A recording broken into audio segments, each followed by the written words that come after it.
এই বছরে তোমাদের পরীক্ষা কেমন হয়েছে? স্যার আমার পরীক্ষা ভালো হয়েছে। স্যার পরীক্ষা সবসময় ভালো হয়, কিন্তু রেজাল্টটা খারাপ হয়, এটা নিয়ে আমার চিন্তা। হ্যাঁ, তুই এটা কি বললি?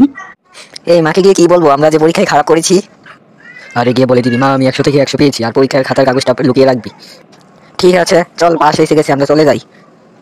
মা আমি পরীক্ষায় 100 থেকে 100 পেয়েছি। আমার ছেলে 100 থেকে 100 পেয়েছে, দেখি তোর রেজাল্ট খাতা। না না না না, দেখাবো না দেখাবো না। কই দেখি, এটাই তোর 100 নাম্বার। তারা তো আজকে মেরে ফেলবো, তোকে ঘর থেকে বের করে ফেলবো। হ্যালো বন্ধু, তাড়াতাড়ি আয়, তোর বাসায় আজকে থাকবো। মা ঘর থেকে বের করে দিয়েছে, আমরা যেটা ভেবেছিলাম সেটাই হয়েছে, আমাকে এসে নিয়ে যা। আরে বা, তোর বাসায় এসে তো অনেক ভালো লাগছে, চল আমরা গিয়ে গেম খেলি। হ্যাঁ চল, কোনো সমস্যা নেই, চল। এই মার মার মার মার, এনিমি এনিমি, মার মার মার মার মার মার, এনিমি এনিমি, ইয়েস বুইয়া। চল ঘুমিয়ে পড়ি, কালকে স্কুল আছে, পরে নাও আবার আসিস, চল আমরা গিয়ে শুয়ে পড়ি। হ্যাঁ চল, ভালো লাগছে না, আজকে বকা খেতে খেতে আমার মাথা গরম হয়ে গেছে। আবার 2025 সালে ভালো করার চেষ্টা করবো। হ্যাঁ আমিও 2025 সালের অপেক্ষায় আছি, 2025 সালের পরীক্ষায় আমি রুল করার চেষ্টা করবো ইনশাল্লাহ।